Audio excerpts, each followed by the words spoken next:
So this is entitled Torn Between Fuzzy Aspirations and Hard Realities.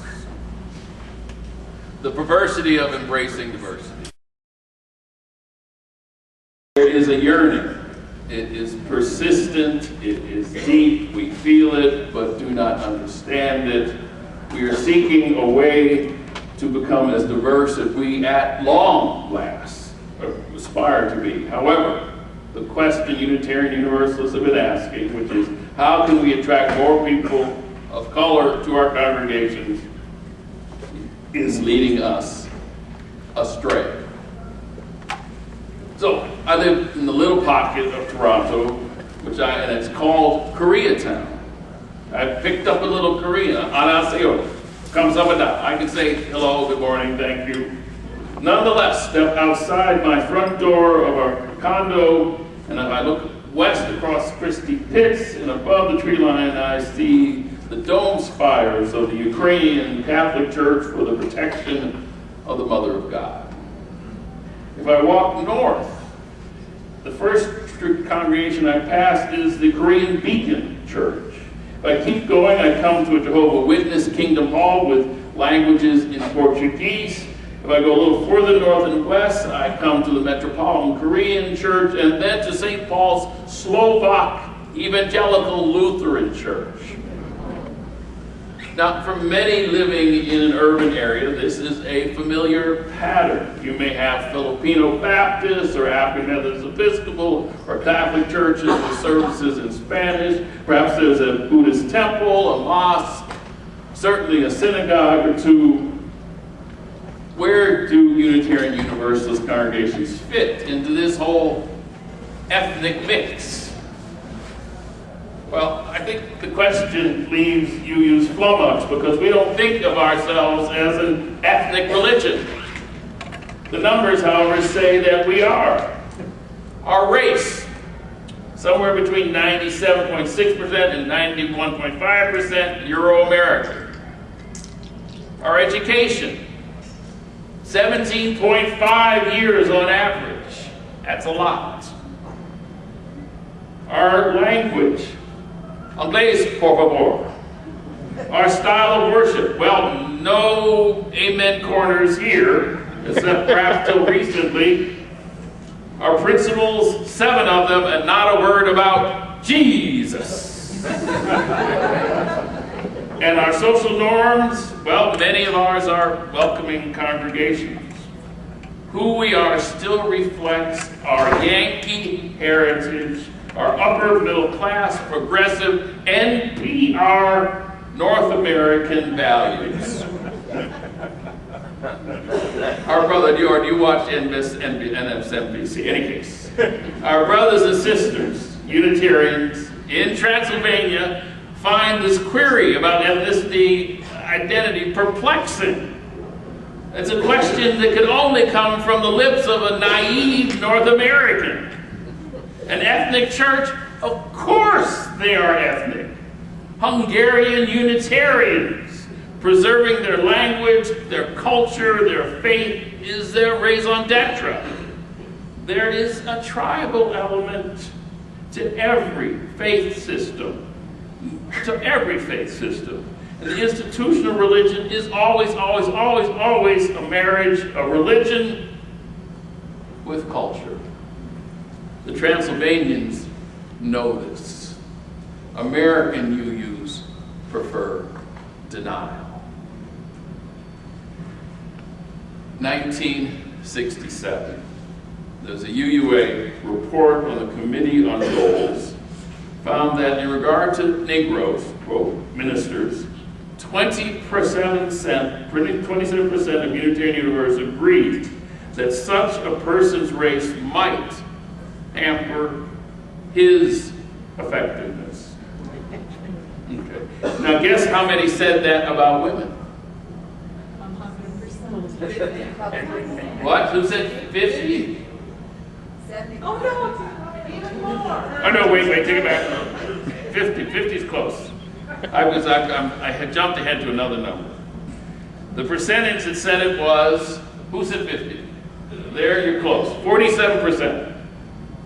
But what happened happened then? We know what happened, gang, right? What happened in ensuing decades? The number of women grew from 21 in 68 to 199 in 87, and today, 2011, what's the truth about women? They make up over half the active ministry.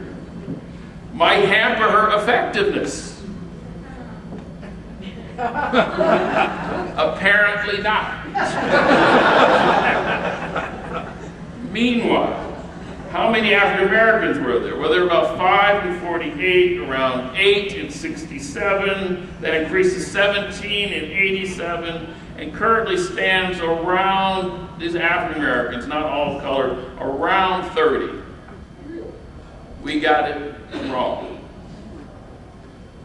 Another survey, 1987. The UUA Commission on Appraisal surveyed UUs, and they made a similar lopsided prediction about whether openly lesbian, gay, bisexuals would hamper one's ministry. 26% still said that being an African American would hamper one's ministry. Okay, that did not change, but 1%. But guess what number said that being LGB would hamper one's ministry? What? 70? So who had a 70? 70 is close. It's a little less than that, but that's close. 66% said that would hamper their ministry. What happened? Today there are over 70 LGBTQ ministers. Take note. It was 30 years ago, a little more than 30 years ago, that in the late 1970s that Mark Bellatini and others came through, Charlie Cass came through the MSC, and as openly gay lesbians, and were fellowshipped, and without difficulty, settled. The first African American, the Reverend Joseph Jordan, was ordained by the Universalists in 1889, as I said already, 122 years ago. We got it wrong again. And so profound is our cultural chauvinism that neither in 1967 nor 87 did we think about asking about Hispanic ministers. I participated in 87. I built the survey, helped build the survey. I have to apologize. That was my blind spot. We did not even think to ask. Even though John Burciaga was in our, that's how blind we are about these things. Culture prevails in that situation. White culture prevails, Anglo culture prevails. Now, it might have been different had the AUA welcomed the Reverend William Jackson. You saw him, right? In New Bedford in 1860. Or William H.D. Carter in Cincinnati in 1938. You didn't see him. Or the Unitarian mission, the Universalist mission in Suffolk had survived Joseph Fletcher Jordan's death in 1929.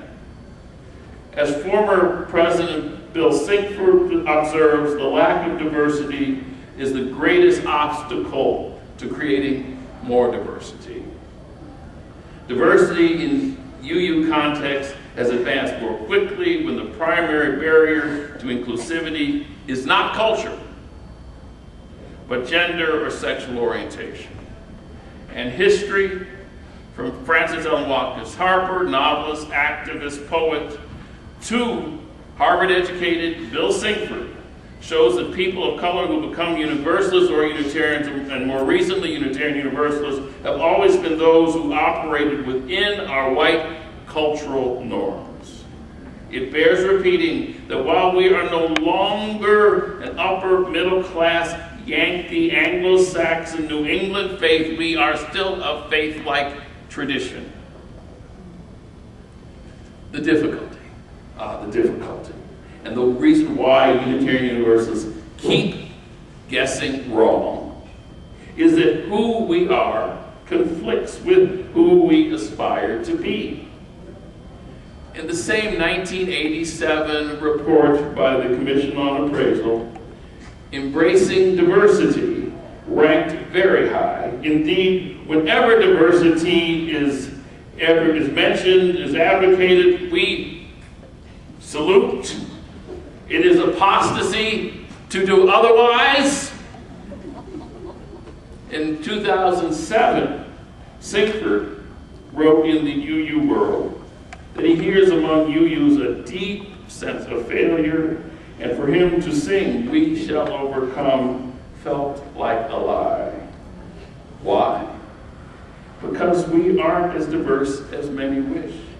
Therefore, Bill went on to announce that the UUA Diversity of Ministry team has outlined a plan for welcoming the 42, now this is a few years ago, 42 seminarians preparing for our ministry who are people of color or Latino, Latina, Hispanic peoples. I believe it's around 60 now. So, what is it we aspire to be? Now, that's a good question. If our congregations, if in our congregations there are a large number of people who used American Sign language, wouldn't that be great? Of course, but that's not what we mean when we say diverse. Wouldn't it be great if we attracted even a handful of people who were developmentally challenged? Yeah, of course. But that's not what we mean when we say diverse.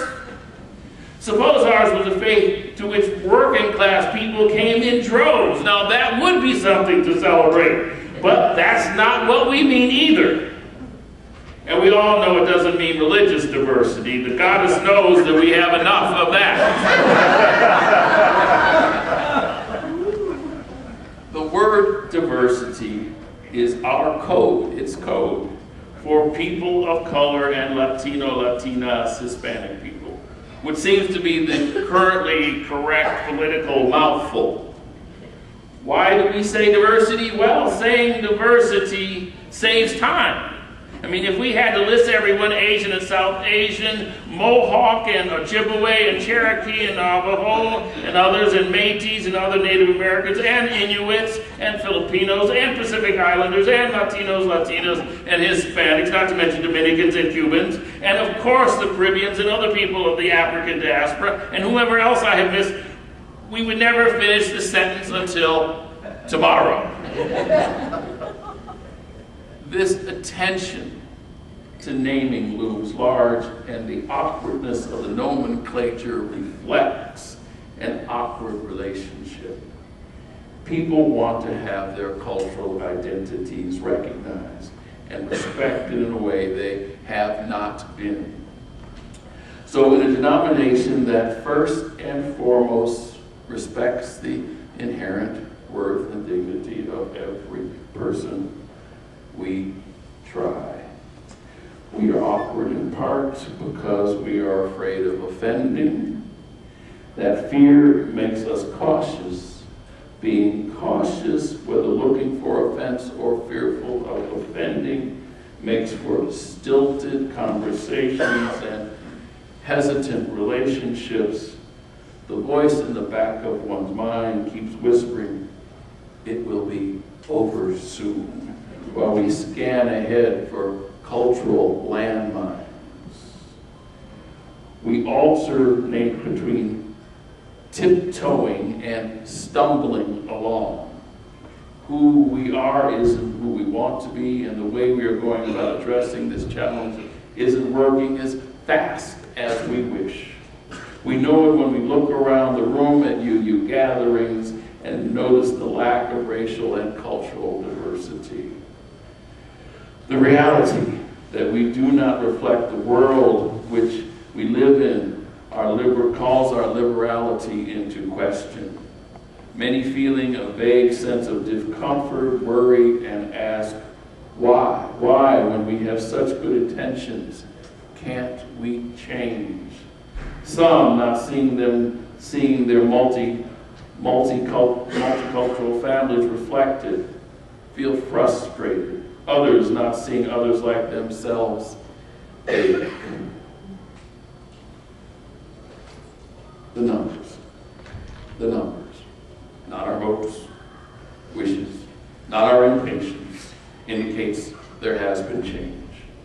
The number of female and LGBT ministers simply moved toward reflecting their percentage in our UU population.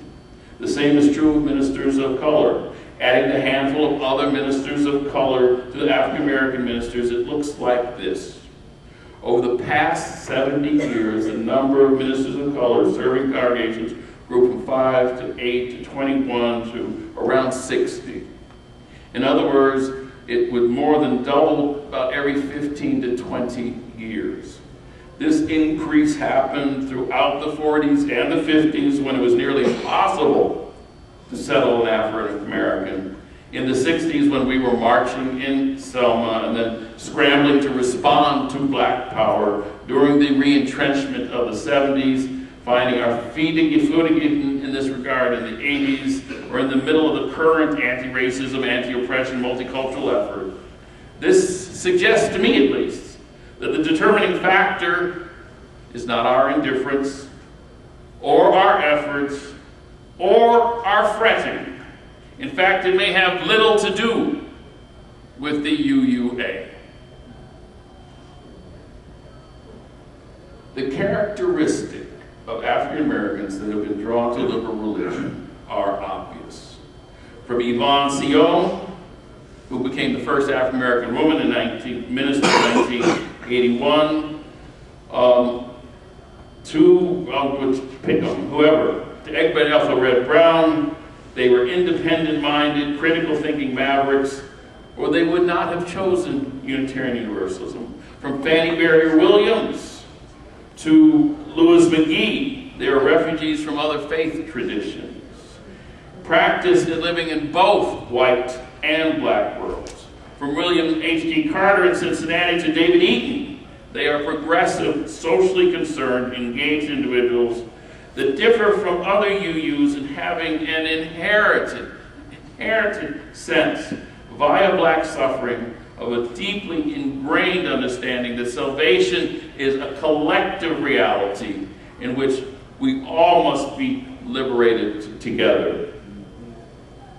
And from Don Speed Smith Goodloe, we saw, to Annie B. Willis, an educator in Virginia, they have been individuals who placed education before all else. All of them dedicated themselves to the good of the black community, but not always to its social and theological dictates.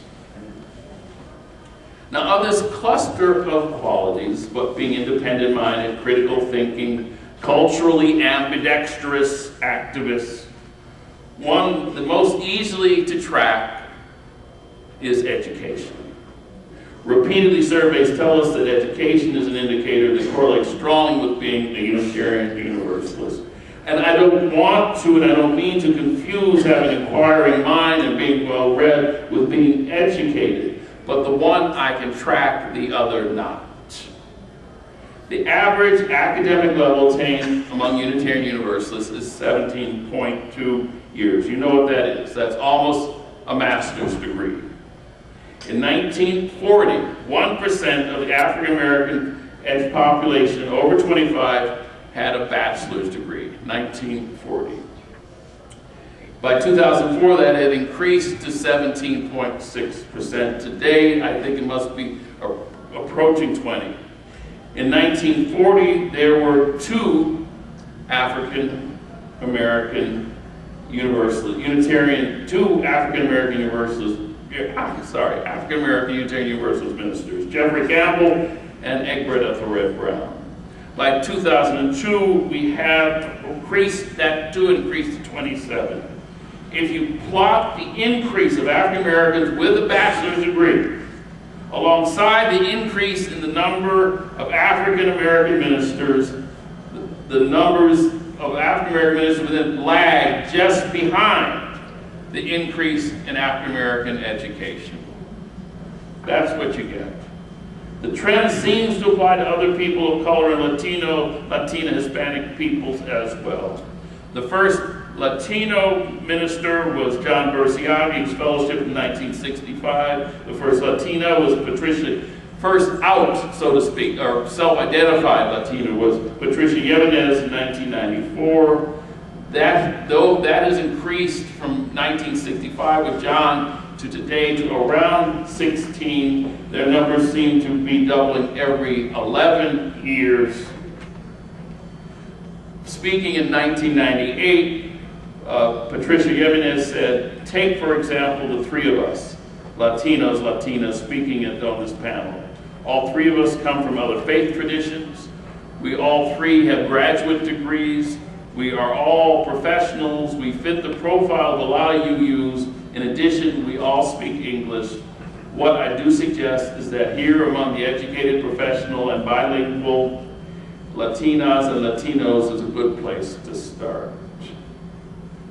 So anecdotally, qualitatively, historically, demographically, the story is the same. What happened? Over the past 70 years, the makeup of the group our congregations have drawn upon, that has changed. With the growth of the African American and the Hispanic middle class, the substantial increase in the number of people of color graduating from college, with the growth of the number of mixed marriages and the children of those marriages, a group that is overwhelmingly middle class, we changed. Why? Because we are an ethnic-like faith community, and those individuals fit into our Unitarian Universalist culture.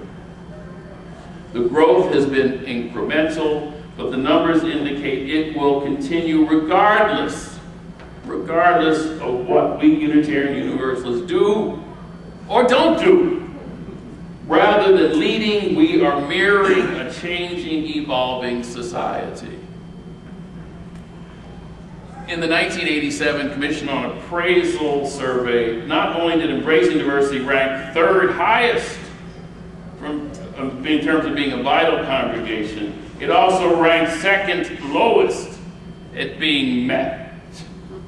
20 years later, Bill Singer was still hearing that we feel what? A deep sense of failure in this regard. So, why the fretting? Well, you see, Unitarian Universalists, we have a self-image problem. In 1967, our self-image was that of what? Civil rights activists, and that led us to say it would be more difficult for a woman minister than an African American. In 2011, what are we? We think of ourselves as open, tolerant, justice-seeking, feminist, gay-affirming, eco-sensitive liberals attuned to a multicultural world and seduced by our precocious self-image. We make far-fetched predictions and set unattainable goals. Then, of course, we don't live up to one particularly racially focused set of expectations which were unrealistic from the beginning, and this failure leaves us feeling deficient, so we flagellate ourselves because our efforts at racial diversity have not kept pace with the achievements vis-a-vis women and LGBTQ peoples. We gotta stop it.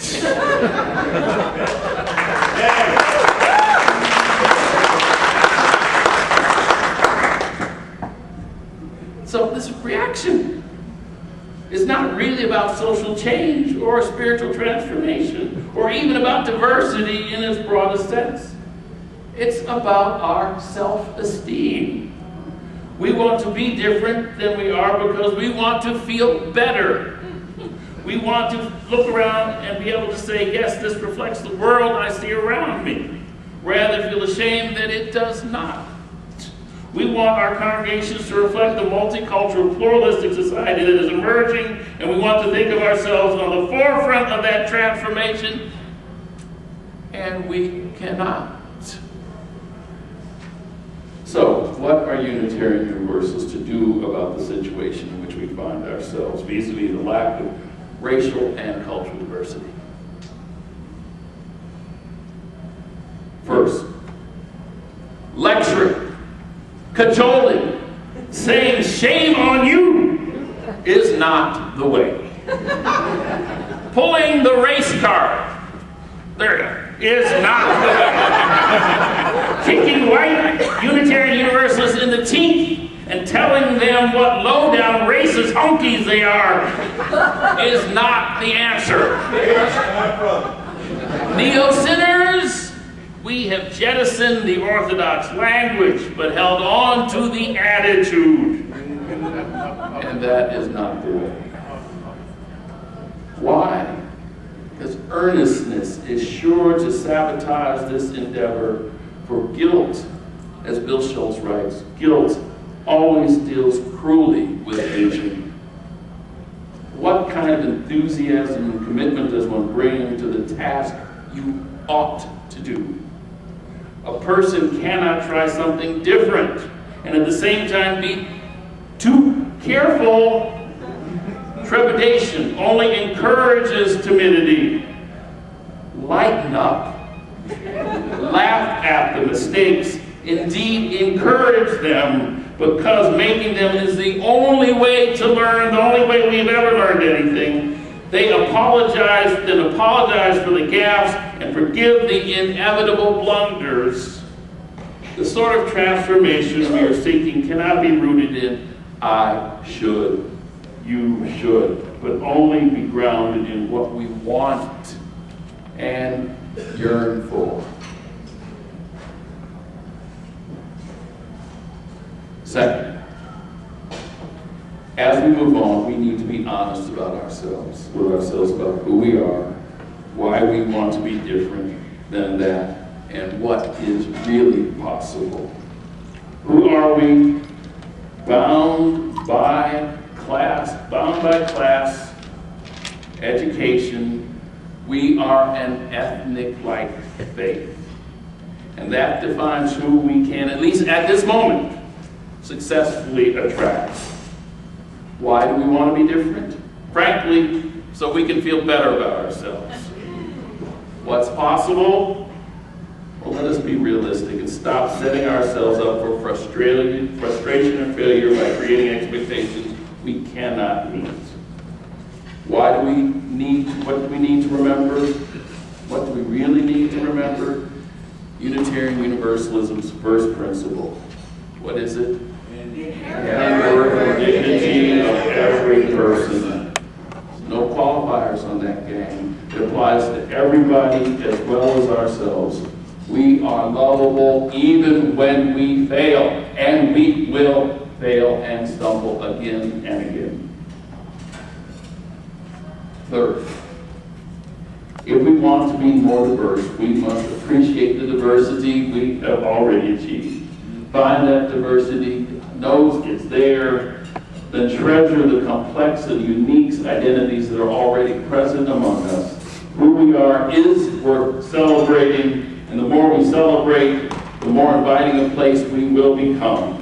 Because praise and joy and affirmation will serve us better than blame, guilt, and earnestness. Amen.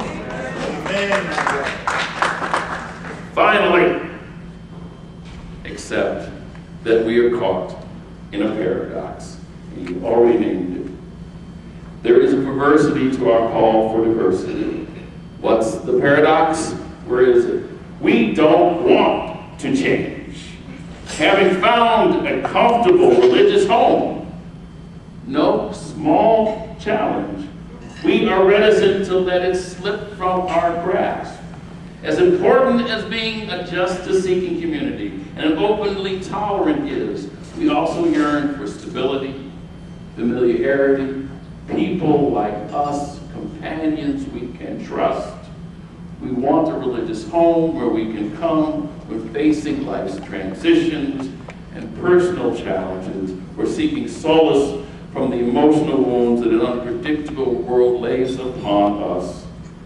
If who we are now, the community that has nurtured all of you, was going to appeal to more people of color, Latinas, and Hispanic peoples, it would have happened. Indeed, we find it a challenge to attract people regardless.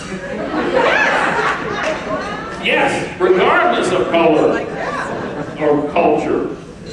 Intellectually, now we understand the need for change. At another level, however, we don't want change, or at least we don't want too much change. And we're not honest about that. Instead, we say we want diversity, but I got a letter from a colleague last week who said they brought in a new African-American pianist, and he didn't know our repertoire, and when he played the music he knew, they complained. They were angry because it was too Christian. And when he put his hand in the air and waved, they told him to stop. We would prefer change in appearance rather than substance, not even appearance, it seems. We will settle for looking different rather than being different. But pursue diversity and you invite change. Change and you become something different than you were drawn to in the beginning. And that is the paradox. Now and then, someone dares to ask, why go through all this trouble to attract a bunch of colored people? Well, because it's not about bringing in people of different hues and cultures, or about doing what's morally correct, I have to say. It's really not about them out there. It's about healing ourselves and transforming Unitarian Universalism. There is a yearning, spiritually rooted in an intuition, a reality we point toward with our seventh principle, the independent web of all existence of which we are a part. We are deeply, deeply and inextricably connected to one another and to all that ever was, all that ever shall be. We want one another. We yearn to feel connected and whole. Now, Unitarian Universalism is also wedded to freedom. But what happens with freedom? Freedom invites you to vision. Vision leads to change. Change causes anxiety. Anxiety awakens resistance. To embrace change means welcoming someone with an open mind and responding with interest to a different behavior or beliefs rather than with raised eyebrows, frozen smiles, and silence. You know what I'm talking about. See that for what it is, a sophisticated way of masking fear. Hold that fear at bay and let your heart lead the way. Change means discomfort, and because of that discomfort, some people will leave. Let them go. But for those who remain and commit, the discomfort becomes bearable when we recognize that it is to our benefit. Healing is from the systemically transmitted virus that is racism is nothing less than grace. Grace. Grace, the moment within when we sense something that was broken has become whole.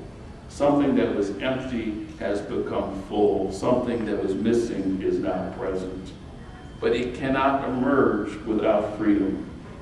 Stasis and control and the status quo are fear's bastions. But seek change means being open, adventuresome. It asks us to celebrate the breadth of theological and social diversity that we already encompass, and then reach beyond it. It means recapturing the excitement we all once felt about the new, the wonderment we knew, the curiosity, the openness we knew as children before fear shut it down. It means seeing diversity as a gift we can't wait to get our hands on. But ultimately, change will come whether we work for it and celebrate it, or distrust and resist it, or simply wait. Our history says it will come whether we want it or not. For that, we can be thankful.